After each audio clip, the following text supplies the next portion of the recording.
აუცილებლად მიცე სიტყვა დიახ ბატონ ზაქარია შეიძლება თქვენ და ზაქარია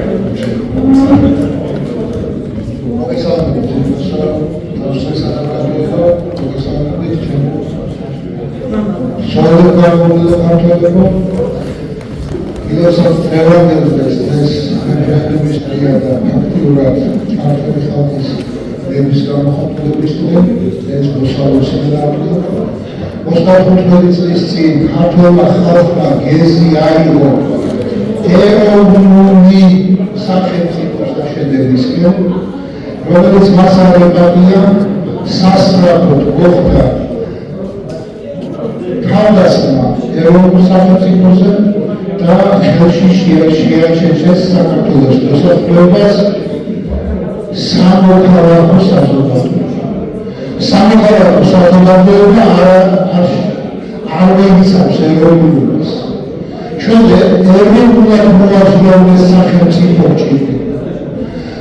ამისთვის იმიტომ რომ ეროვნულად მოაზროვნეს სახელმწიფო საქართველოს წიაღისეულს, საქართველოს სიმდიდრეს გამოაცხადებს ეროვნულ სიმდიდრეს, რომლის გაყიდვა და ესე ხელადობით სახში წარება არავის არ შეიძლება. სამოქალაქო საზოგადოება უბრალოდ ხელშეკრულებებს აფორმებს მოქალაქეებთან და ჩუქნის რაღაც. მართალია გასათმოვია დათვლილია აზრდაშვილი ცხოვრებული მამა გიორგაძე რამდენჯერმე ყავს ტელევიზიაში ჩაწერილი მე თვითონ მას მარტო ქართული წყლის რესურსი ჰქონდა დათვლილი, რომელიც ამტკიცებდა მეცნიერული და აკადემიკოსი მარტო გიორგაძე ახალგაზრდობაში ასაკში კომუნიზმის გარდაიცვალა და ის გახდა პირდაპირ რომ საქართველოს სასმელი წყლით შეუძლია წყურვანი მსოფლიო, მთელი მსოფლიო 7 მილიონი მოსახლეობის 2/3 დააყენოს. რა დამფუძნია ლაპარაკი? მთელი მსოფლიო რამდენიმე თვითჯამოსაშველი ქვეყნის გარდაწყლის სასმელი წყლის გარეშე. რუსეთი წყალსმეა მალე ერთგრამის წყალი არ დაიღება რუსეთში, აბა წყალი ციმბირში. აბა ჩადით მოსკოვში ყვითელი წყალი მოდის. ჩადით გერმანიაში ხალხი ფილტრებს უყენებს, რომ კამის გავალები არ დაეწყო ვერგანაობა.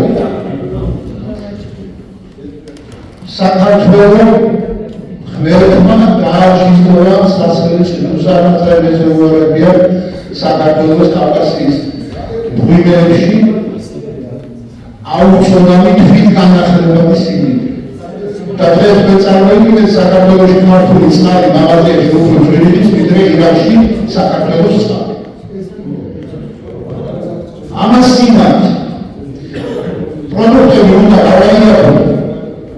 დაინტერესებს ხალხი მეწარმეები დაიყვანეს და არა სპეკულანტები. სპეკულანტებს ბეძახი მაღაზიის გადამფიქრებებს. მეწარმეს ეუბნებიან ქათამი გააიარებო და ქათმის კვეთში გააიარებო.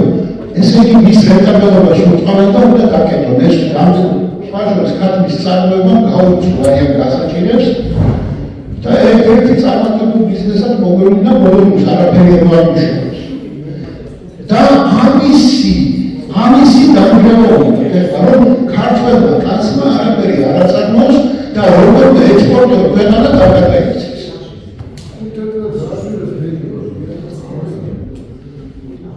ამ დროს რატო არიჩნდნენ იქ სუპერმარკეტების დირექტორები? იმიტომ რომ თვითონ არიან მფლობელები. იმპორტი აწყობს დღევანდელ პოლიტიკურ ისტაბლიშმენტს, იმპორტი და არა ექსპორტი. ამას ემსახურებოდა შევარდნაძის დროს ქუთაისის ქარხნის კრება, თბილისში ელმომის შეფოთებული ქარხნის კრება, თბილისში ჩამშენებელი ქარხნის კრება, თბილისში უბეების კრება, საერთოდ სამეცნიერო ინსტიტუტი იყო, იმის რესურსის არ გამოყენება შეიძლებოდა. 31 ქარხნის კრება. ამას ემსახურებოდა განათლების სისტემის კრება, ქართული ახალგაზრდა უმეცარი უნდა ყოფილიყო. გადახედეთ დღევანდელ ახალგაზრდობას ხვალე მათ უნდა ჩაიბარო. საქართველო ჩაიბარებენ კი მიდიო, მე საქართველოში უსამთავრებელი ექიმის მე რომ დავჭირდე სადღაც გამჭირდება ეს. საქართველოს თვითონ გამოაცხადა, რომ ვისაც უნდა კარგი განათლება, ზოგიერთ ბავშვებს ტემპერებს აცხადებს, შვება უფინანსებთ საფრანგეთს სწავლას. ანუ აპრიორში საქართველოს ვიცახის, რომ მე განათლება არ მივიღებ და თუ მინდა კარგი განათლება, კარგი ფინანსებთ წავალ. და ჩვენ განათლების რეფორმას ზოგიერთი გამოდიდებული ხელშეუწევს. მოკლედ, აღარ მინდა გადავყოლოთ ისეთ ბევრი ისების ვისაუბრეთ, გამიწევდა სიტყვა.